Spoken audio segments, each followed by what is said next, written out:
ছোট ফুপুর বিয়ে হয়েছে 1 মাস হলো। আজ বিশাল বড় লাগেজ নিয়ে বাড়িতে উপস্থিত হয়েছে। ফুপুর শ্বশুরবাড়ির লোক তাকে বের করে দিয়েছে। তার অপরাধ, বিয়েতে যে গলার স্বর্ণের চেইন দেওয়ার কথা ছিল, সেই চেইন নিয়েই যেন ওই বাড়িতে উপস্থিত হয়। তা না হলে আর যেন ওই বাড়ির চৌকাঠ না পার হয়। দাদি আহাজারি করতে করতে বলল, আমার মেয়েটার কপাল পুড়ল গো খোদা, তুমি আমারে কেন মা বানাইলা? আমার ঘরে একটা ছেলে তো দিছো, এই ছেলেটা থাকার চেয়ে না থাকা ভালো ছিল। তোর বোনের সংসার ভেঙে যাচ্ছে, আর তুই খাবার নিয়ে পড়ে আসিস। আব্বা এখনও মাদুরে বসে খাবারের জন্য বসে আছে। আম্মা খাবার দিলে খেয়ে তারপরে দোকানে যাবে। তার এই দিকে কোনো খেয়াল নেই। দাদি যে তাকে এতগুলো কথা বলল। দাদি বসা থেকে উঠেই রান্নাঘরের দিকে চলে যায়। আম্মা তখন রাতের খাবার রান্না করতেছিল। দাদি আম্মাকে উদ্দেশ্য করে বলে, বৌমা, তোমার গলার স্বর্ণের চেইনটা খুলে দাও। আম্মা অবাক দৃষ্টিতে দাদির দিকে তাকিয়ে আছে। আম্মা ডালের ভিতরে তেলের বাগার দিচ্ছিল। আম্মা ফুপুর বিষয় কিছুই জানেন না, তিনি রান্নাঘরেই ব্যস্ত। আম্মা বলে উঠল, আম্মা এইসব কি বলছেন? আমি আমার গলার স্বর্ণের চেইন কেন খুলে দিব? দাদি আম্মার কথায় অসন্তুষ্ট হতে সে ভাবছিল তার এক কথায় আম্মা নিজের গলার চেইনটা খুলে দিবে।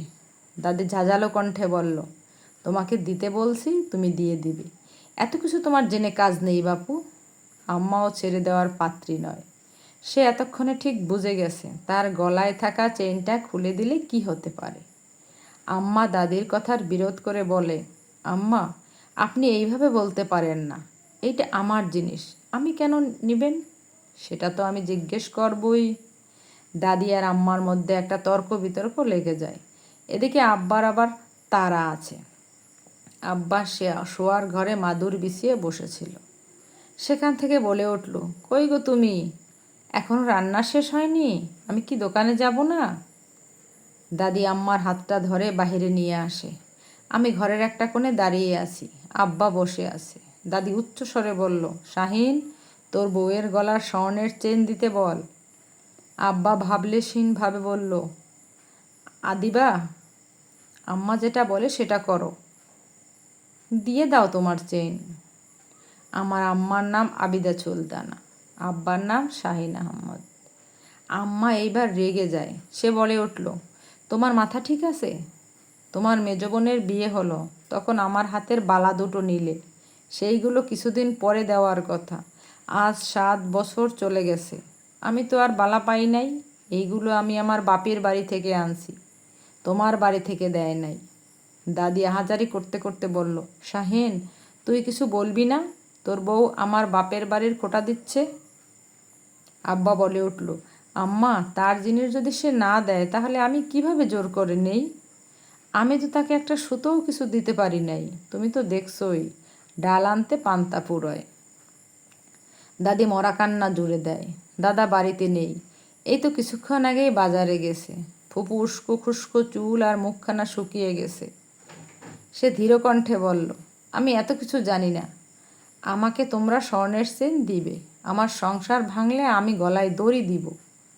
আম্মা কটাক্ষ করে বলল, এটা আমাদের শুনিয়ে লাভ নেই, তোমার মায়ের কাছে বলো। বিয়ে দেওয়ার সময় তো ঘটকের কাছে এই আছে সেই আছে বলেছে, এখন তাকে দিতে বলো। আমি এখনও চুপচাপ দাঁড়িয়ে আছি, বড়দের মাঝে কিছু বলি নাই। তবে আমার পরিবারের সদস্যদের উপর সবসময় অন্যায় করে যাচ্ছে, আমি এইবার আর সহ্য করব না। আমি সবার মাঝে বলে উঠি, দাদি, তোমার ছোট ছেলেও তো আছে, তার বউয়ের গলায় বিদেশি চেইন, সেটা এনে তোমার মেয়ের গলায় দাও। বারবার আমার মাকেই কেন তুমি দেখো? দাদি ঝাঁঝালো গলায় বলল, তুই বড়দের মাঝে কথা বলিস কেন? যত নষ্টের গোড়া এই বান্দির বাচ্চা, এখন নিজে না পেয়ে ছেলেকে লেলিয়ে দিছে। আমি দাদিকে উদ্দেশ্য করে বললাম, দাদি, আমার মা আমাকে শিক্ষা ঠিকই দিছে, তোমার মতো দুমুখো করে নাই। আমরা 3 ভাই বোন সমান ভালোবাসা পাই।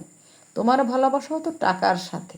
ছোট ছেলে চোখের মণি, আর আমার বাপ হলো বিষ, কারণ আমার বাপ টাকা দিতে পারে না।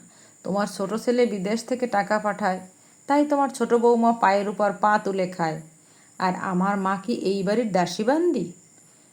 আব্বা বসা থেকে উঠে বলল, জোনায়েদ, চুপ করে থাক, বড়দের সাথে এইভাবে কথা বলতে নেই।